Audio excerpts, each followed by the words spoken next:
Bonjour les amateurs de livres, bienvenue sur la chaîne Voix Livre. N'oubliez pas de vous abonner pour voir plus de vidéos. Aujourd'hui, nous abordons le livre Le Comte de Monte Cristo de l'auteur Alexandre Dumas. Ah, Monte Cristo, un monument, vraiment. Un pilier de la littérature d'aventure, publié en feuilleton à l'époque, dès 1844. Ça nous plonge direct dans une période hyper agitée. Juste après Napoléon, on est à Marseille, en 1815, pendant les 100 jours, en plein retour de Napoléon. Oui, et tout commence, on peut dire, sous les meilleurs auspices pour notre héros, Edmond Dantès, jeune marin, second sur le navire Le Pharaon. Il va être nommé capitaine, il va épouser celle qu'il aime, la belle Mercedes.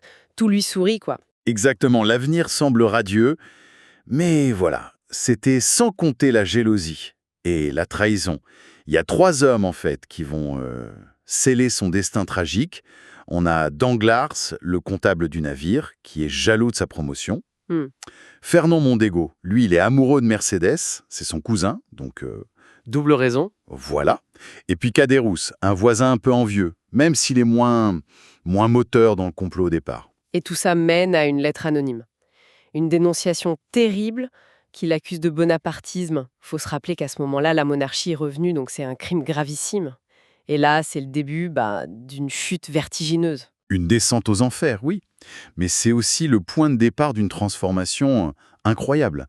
Ce livre, il explore vraiment des thèmes puissants, l'injustice la plus totale, l'espoir contre le désespoir, et puis cette ligne floue entre la justice et la vengeance. Accrochez-vous, on va explorer ensemble les moments clés de cette histoire. Son emprisonnement, sa rencontre capitale et le début de sa renaissance, on peut dire. Le drame commence le jour de ses fiançailles. Imaginez la scène. En plein repas de fête, il est arrêté, brutalement, conduit devant le substitut du procureur, Villefort. Au début, Dantès, il est naïf presque, confiant. Il pense qu'il suffit d'expliquer, que c'est une erreur. Oui, l'innocence face à la machine. C'est ça, la machine judiciaire et politique. Et Villefort, au départ, il semble même prêt à le relâcher. Il voit bien que Dantès n'est pas un vrai conspirateur. Mais Mais il y a un hic, un détail fatal. La lettre compromettante que Dantès transportait sans savoir ce qu'il y avait dedans, elle est adressée au père de Villefort, Noirtier, un bonapartiste connu. ah, terrible. L'engrenage. Exactement. Et là, Villefort, il choisit. Pour sauver sa carrière, sa famille, il sacrifie Dantès. Il brûle la lettre, la seule preuve qui aurait pu innocenter Dantès, mais qu'il l'accusait lui, Villefort, indirectement. Et il l'envoie direct au château d'If. Voilà, incognito, au secret absolu. Pas de procès, rien. Jeté dans cette forteresse sur son île. Le choc doit être inimaginable. Passer de la fête de fiançailles à un cachot humide et sombre. Sans comprendre pourquoi, sans savoir qui l'a trahi. Les premiers temps, il se débat, il crie son innocence. Il demande à voir le gouverneur, il menace même les geôliers. Ça sert à rien, j'imagine. Pire que ça l'enfonce. On le prend pour un fou, un furieux. Et on le descend dans les cachots les plus profonds, ceux dont on ne ressort pas. Mon Dieu. L'isolement total. C'est là que le désespoir s'installe vraiment. L'incompréhension, puis la rage impuissante, et enfin, le vide, le silence. Les années qui passent. Comment on tient face à ça? Comment l'esprit ne sombre pas? D'ailleurs, il finit par craquer, non? Il atteint un point de rupture. Oui, après des années. Dumas ne dit pas exactement combien. Au début, le temps devient flou. Peut-être 4, 5, 6 ans. Il en vient même à douter de lui-même. Et si j'avais fait quelque chose sans m'en rendre compte? C'est terrible comme pensée. Et là, l'idée de la mort devient une obsession. La seule issue possible, la seule délivrance. C'est là qu'il décide De se laisser mourir de faim. Oui, il refuse la nourriture. C'est un acte de volonté extrême presque. Utiliser la seule liberté qui lui reste. Choisir de mourir. Il est vraiment au fond du gouffre. Son corps lâche. Et c'est là, pile à ce moment-là, quand tout semble fini, qu'il entend quelque chose. Un bruit, un grattement derrière le mur. Ah, l'étincelle. Oui, un son tout bête, mais qui change tout. L'espoir renaît. Est-ce que c'est un autre prisonnier? Est-ce que quelqu'un essaie de s'évader? Ça doit être tellement fragile comme espoir. Oh oui. Il a peur que le geôlier entende, que tout s'arrête. Mais la curiosité, l'envie de savoir, et surtout, l'instinct de vie reprennent le dessus. Il recommence à manger, juste pour avoir la force de creuser, de répondre. Et il finit par établir le contact, après quelques péripéties, j'imagine. Oui, ils communiquent par coups frappés, puis finissent par creuser un passage. Et il découvre son voisin, le numéro 27. L'abbé Faria. L'abbé Faria, le personnage clé. Absolument. Un prêtre italien, un érudit incroyable, enfermé là depuis des années. Les geôliers le croient fou, parce qu'il parle sans cesse d'un trésor immense. Mais il n'est pas fou du tout. Loin de là, c'est un puits de science, un esprit brillantissime. Pour Dantès, cette rencontre, c'est une renaissance. Faria devient son mentor, son prof, son père spirituel. C'est Faria qui va l'aider à comprendre, n'est-ce pas? À comprendre la trahison. Tout à fait. Avec son intelligence politique, sa connaissance des hommes, Faria écoute l'histoire de Dantès et l'aide à assembler les pièces du puzzle. Il met des noms sur la trahison, Danglars, Fernand. Et Villefort aussi. Ah, donc la rage de Dantès peut enfin se focaliser. Voilà. Mais Faria ne lui donne pas que ça. Il lui donne les outils pour l'avenir. Il entreprend son éducation complète. Dans une prison. Oui, c'est ça qui est fou. Pendant des années, ils communiquent, puis se rejoignent par leur tunnel. Faria lui apprend les langues, italien, espagnol, anglais, allemand, même le grec, l'histoire, les sciences, l'économie, la philo. Une université privée dans un cachot. C'est un peu ça. Et pas seulement le savoir théorique, l'ingéniosité pratique aussi. Comment Faria fabrique ses outils? Avec des bouts de métal, du papier avec du linge, de l'encre avec du vin et de la suie, une plume avec une arête de poisson. C'est incroyable, ça transforme Dantès complètement. Totalement. Le jeune marin impulsif et un peu brut devient un homme polyglotte, cultivé, réfléchi, stratège. Le savoir devient sa première liberté, sa première arme. Faria lui apprend surtout la patience, la planification, essentielle pour la suite. Et puis, il y a le fameux secret de Faria. Le clou du spectacle, si on peut dire. Le secret qui va donner à Dantès les moyens de tout. Faria lui révèle l'emplacement d'un trésor légendaire, caché sur l'île de Monte Cristo, le trésor de la famille Spada. Racontez-nous un peu cette histoire de trésor, c'est fascinant. Ah oui, c'est une histoire dans l'histoire. Faria était le secrétaire du dernier descendant des Spada, le cardinal Spada, un des hommes les plus riches de son temps, à l'époque des Borgia. Il se méfiait du pape Alexandre VI et de son fils César, qui avaient la fâcheuse habitude d'empoisonner les riches cardinaux pour récupérer leur fortune. Charmante époque. N'est-ce pas? Donc Spada, très malin, lègue sa fortune visible à ses neveux, mais il cache l'existence d'un trésor secret, bien plus énorme. Et l'indication, il l'écrit avec une encre sympathique sur un bout de papier caché dans son livre de prière. Et c'est Faria qui découvre ça des siècles plus tard. Exactement, par hasard, en approchant le papier du feu, alors qu'il travaillait pour le dernier Spada. Le message apparaît, et il révèle l'emplacement du trésor sur Monte Cristo. Une fortune, mais colossale pour l'époque. Des millions! Et ce trésor, pour Dantès, ça représente quoi au juste? Juste de l'argent? Oh non, bien plus. C'est la promesse d'un pouvoir immense. C'est l'outil de sa future justice, vengeance. C'est aussi l'héritage que Faria, qui le considère comme son fils, lui transmet. Le moyen de se réinventer, de récompenser les bons et de punir les méchants. Avec ça en tête, ils doivent redoubler d'efforts pour s'évader? Oui, ils creusent comme des forcenés. Mais là, nouveau coup du sort. Faria est vieux, malade. Il est frappé par une crise de catalepsie, une sorte d'attaque qui le paralyse.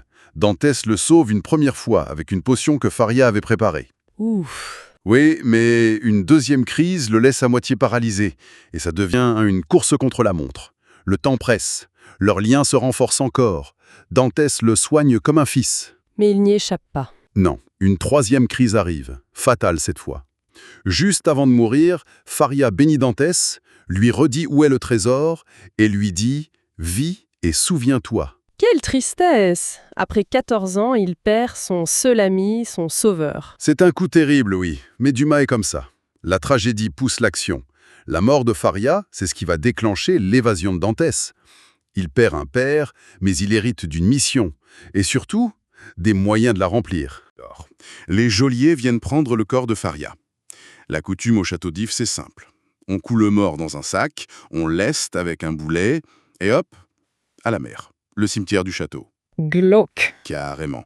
Et en voyant ça, Dantès a une idée. Une idée folle, géniale, désespérée. Laquelle? Suspendre. Il demande à veiller son ami une dernière nuit. Une fois seul, il sort le corps de Faria du sac. Il le met dans son propre lit, sous les draps, puis il prend un couteau fabriqué par Faria, se glisse lui-même dans le sac mortuaire. Non. Si, Il fait une entaille pour respirer et pouvoir ouvrir de l'intérieur. Et il recoue le sac de l'intérieur avec l'aiguille laissée là.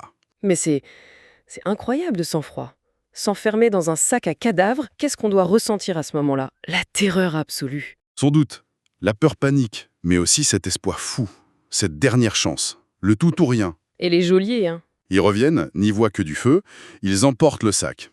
Dantès entend tout, sent l'air frais quand ils sortent, puis le vide. Il est jeté du haut des remparts, le choc dans l'eau, le froid, le boulet qui l'entraîne vers le fond. L'angoisse. Mais il est prêt. Un coup de couteau, il déchire le sac. Il se débat, coupe la corde du boulet et remonte. Il crève la surface, prend une immense goulée d'air et pousse un cri. Libre, après 14 ans. Ah, quelle scène! C'est une vraie résurrection. Sortir du tombeau, de la mer. Symboliquement, c'est très fort, oui. Il renaît littéralement. Mais il renaît en pleine tempête, seul, épuisé, au milieu de nulle part. La lutte continue. Il faut qu'il rejoigne la terre ferme. Il nage pendant des heures dans une mer déchaînée, évite les rochers de justesse. Il finit par s'échouer sur un petit îlot, Tiboulin, mort de fatigue, gelé, affamé. La chance va encore l'aider. On peut dire ça, oui. La providence, comme dirait Dumas. Il voit un petit bateau faire naufrage dans la tempête. Puis, le lendemain, la mer est calme et un autre navire apparaît. Des sauveteurs. Pas exactement. Une tartane de contrebandiers génois, la jeune Amélie. Il nage vers eux, il le repêche. Et là, il faut être malin. Comment il explique sa présence? Il met en pratique les leçons de Faria. Intelligence, sang-froid. Il se fait passer pour un marin maltais, seul survivant du naufrage de la veille. Son apparence, barbe, cheveux longs, l'air hagard et sa connaissance de la mer rendent ça crédible. Il gagne leur confiance, surtout celle d'un certain Jacopo. Et il devient contrebandier, du coup? En quelque sorte, oui. Il réapprend à vivre parmi les hommes, même si ce sont des hors-la-loi. Il devient vite le Maltais, un marin respecté pour ses compétences. C'est une ironie, non? Retrouver une forme de communauté là? Et c'est avec eux qu'il va voir... Montechesto, hein? Oui. Lors d'une traversée, il passe au large. Imaginez son émotion. L'île qui détient son avenir. Mais patience, toujours la patience. Il doit attendre le bon moment pour y aller seul. Exactement. L'occasion se présente quand ils doivent utiliser une crique de l'île pour un rendez-vous commercial clandestin. Une fois sur place, Dantès a un plan. Encore un plan audacieux. Très audacieux. Pendant une chasse improvisée, il fait semblant de tomber d'un rocher. Une chute terrible. Il simule une blessure grave au rein, impossible de le transporter. Il convainc les autres de le laisser là, avec des vivres, une pioche, en attendant leur retour. Et il le croit. Oui, ils le plaignent. Ils n'ont aucune raison de se méfier. Ils repartent. Et voilà Dantès, seul maître de l'île. Enfin. Le moment d'aller chercher le trésor. Dès qu'ils sont partis, il se relève, plus énergique que jamais. Il suit les indications de Faria, gravées dans sa mémoire. Les marques sur les rochers, le chemin. Il arrive à la grotte cachée derrière une énorme pierre. Comment il la bouge, cette pierre? Il essaie avec un levier, ça marche pas. Alors, méthode plus explosive. Il utilise un peu de poudre à canon qu'on lui a laissé. Il creuse un trou, place la poudre, allume une mèche. Boum! Efficace. Ça déplace assez la pierre pour révéler l'entrée. Il entre dans une première grotte, puis cherche l'accès à la seconde, dans l'angle le plus éloigné. Il trouve. Il s'enfonce dans le noir, et là, avec sa pioche, il tape le sol, et ça sonne creux. Non, ça sonne dur. Métallique. Le coffre. Oui. Il creuse frénétiquement. Il dégage un grand coffre en bois cerclé de fer. Le cœur battant à tout rompre, il force la serrure. Il soulève le couvercle. Et alors? Et alors, la lumière de sa torche tombe sur un spectacle. Inimaginable. Le coffre a 3 compartiments. Le premier, des pièces d'or qui brillent de 1000 feux. Le deuxième, des lingots d'or pur, lourds. Et le troisième? Le troisième, c'est une avalanche de lumière, des diamants, des rubis, des saphirs, des émeraudes, des perles, des pierres énormes, pures, des bijoux anciens, une fortune qui dépasse l'entendement. Waouh! Après 14 ans d'enfer, trouver ça. Qu'est-ce qu'on ferait avec un tel pouvoir, après avoir tant souffert? Le vertige, non? Le vertige absolu, le pouvoir de tout faire, de récompenser et de punir. C'est l'apothéose de cette première partie, la fin de la souffrance, le début d'autre chose. 14 ans de prison, une évasion miraculeuse, Une fortune royale. Edmond Dantès, le jeune marin de Marseille, n'est plus. Il est mort au château d'If. C'est ça, il renaît, mais c'est un autre homme, forgé par l'épreuve, éduqué par Faria, et maintenant immensément riche et puissant. Mais qui est-il vraiment? Un justicier ou un vengeur? Le trésor, c'est juste le début en fait. Le moyen. La question, c'est qu'est-ce qu'il va faire de tout ça? Comment va-t-il utiliser cet argent, ce savoir, pour revenir dans le monde qu'il a détruit? Et c'est là que le roman devient encore plus passionnant. C'est une plongée dans l'âme humaine face à l'injustice et au pouvoir. Jusqu'où peut aller la justice personnelle? Et à quel moment bascule-t-on dans une vengeance qui consume tout, y compris soi-même? C'est fascinant. Merci d'avoir exploré avec nous cette première partie intense du Comte de Monte Cristo. On espère que ça vous a plu. À bientôt sur voixlibre.fr.